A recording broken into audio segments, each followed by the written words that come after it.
When you see, all these folks that are on medication today, I mean, how many of these people do you think legitimately should be on medication? I mean, is it something you can assess? I can't answer that in terms. I mean, I'm sure there's research of people, how many people are on medication, but in my personal experience, most of the people that I see on medications, in my opinion, don't need most of the medications they're on.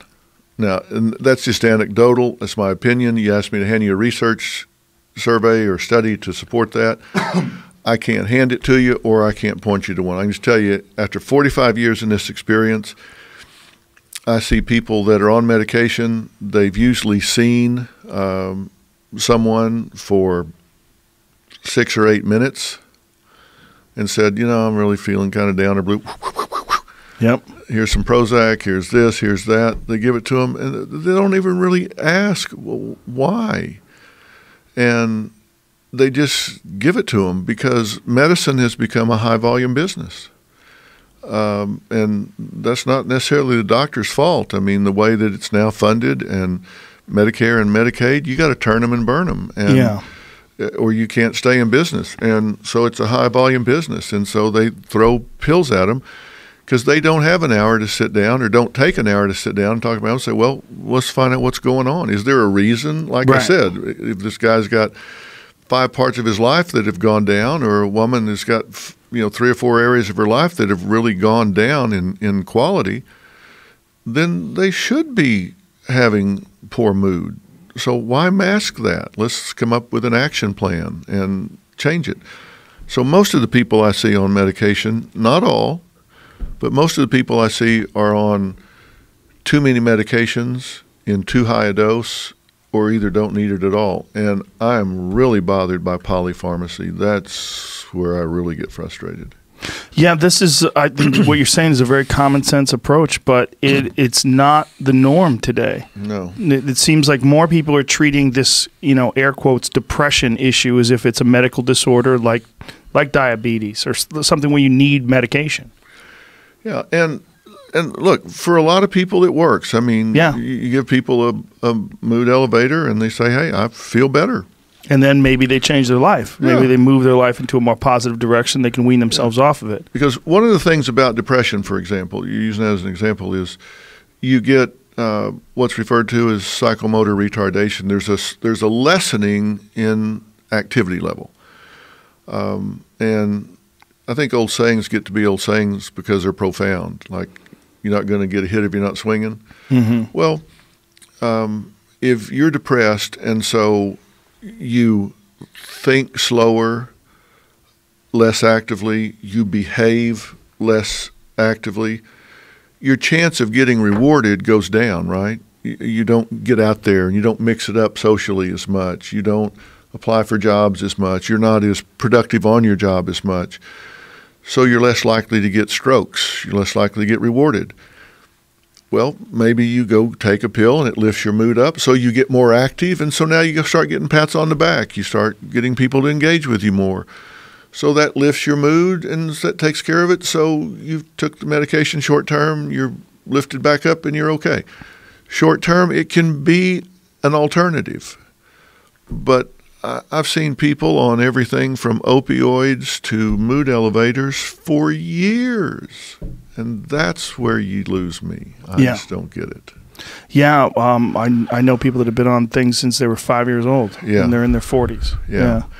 And then you have wastebasket diagnoses like ADD and ADHD, where what used to be a spoiled brat is now ADD or ADHD. Right. So they start prescribing these Ritalin, neocortical stimulants like Ritalin. And if you give a kid that does not need a neocortical stimulant, you're really going to throw them off the charts now, because you've got a normally active brain that you're now making hyperactive. So you're creating a problem that didn't exist before you gave them the medication because you didn't do the proper diagnosis. Yeah, I had my old neighbor had a situation like that. They had a kid, and the kid was just had a lot of energy, and they weren't paying attention to him, and so they started medicating him.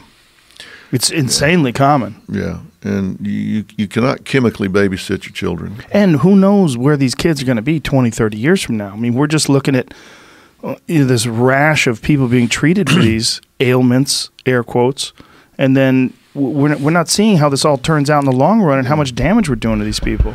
No. And in fairness, on the other end of the continuum, I have seen some people that are clearly psychotic, schizophrenics, delusional, that without medication are absolutely impossible to manage.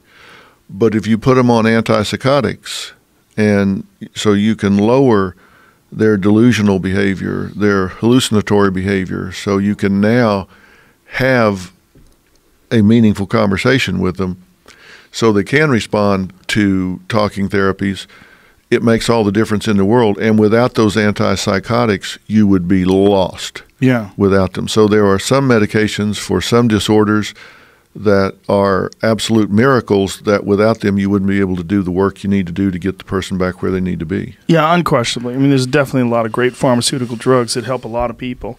Do you get pushback from a lot of these positions from the established medical community? Sometimes, but, mostly when you talk to people about it thoughtfully, they agree with what I'm saying. I mean, most people will agree that you need to be thoughtful about prescribing medications and that medications are too readily administered. I mean, that's certainly what we've seen in the opioid epidemic right now. Opioids are so readily prescribed right now that there are enough opioid prescriptions for every man, woman, and child in America to have their own bottle. Whew. And if you renew that prescription one time, if you are taking those opioids at the 7-day mark, your chance of being addicted at 1 year is 1 in 12. And if you renew it if you're still taking them at 30 days, your likelihood of being addicted is 1 in 3. Wow. And these things are getting written with way too high a pill count. And so the addictions, we're seeing a whole different kind of addiction now coming out of the suburbs, and they take them for a while and they're very expensive, and after they take them for a while, heroin's cheaper.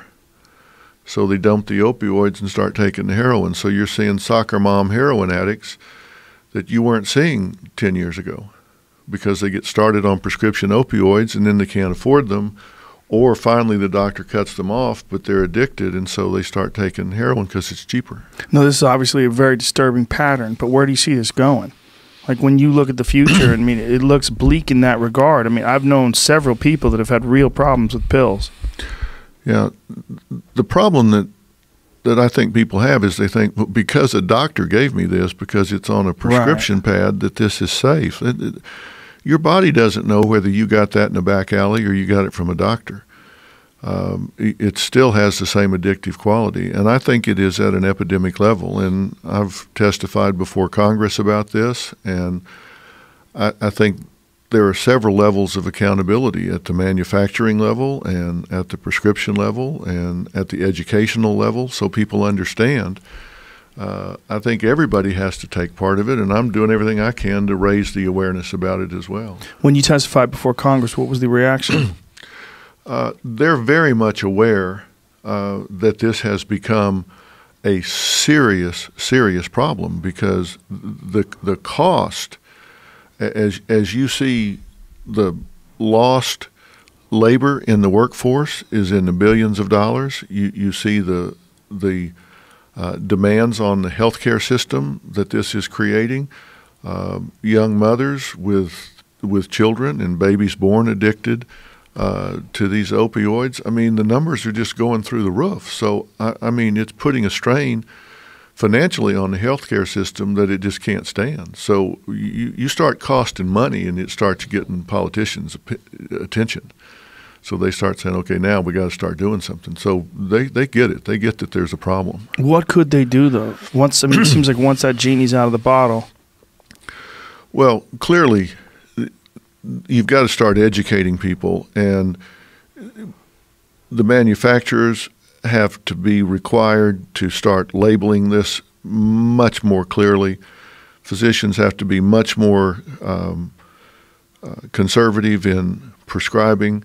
I just had this shoulder surgery, and I took like one opioid, one pill they gave me in the hospital, and after that, you can manage it with like Tylenol or something, because the surgeons now are so good with the arthroscopic surgeries and stuff. It's so much less of an insult to the body that with ice and Tylenol and stuff, you can manage it if you just kind of focus on it a little bit. And and I'm not saying if you've had surgery and you're having organic pain, for God's sakes, get ahead of the pain and stay ahead. But as soon as you can get off of it, get off of it. Yeah, and understand what's happening. Yeah, there's no sense in being like macho. You don't need a leather strap between your teeth and go have some surgery. I mean, shit, if it hurts, take the pill, get past it, but realize the minute you can get away from that, you need to get away from it. But, they don't need to give you a 30-day supply. Right. They need to give you 3 or 4 days, and then you got to go see your doctor again, and if it's still a problem, discuss it. I mean, that's what I think needs to happen, is just be a lot more conservative about what you're giving. The problem is these pharmaceutical companies make so much money. Yes, they do. They don't want to back off that. They got private jets and yachts to pay for.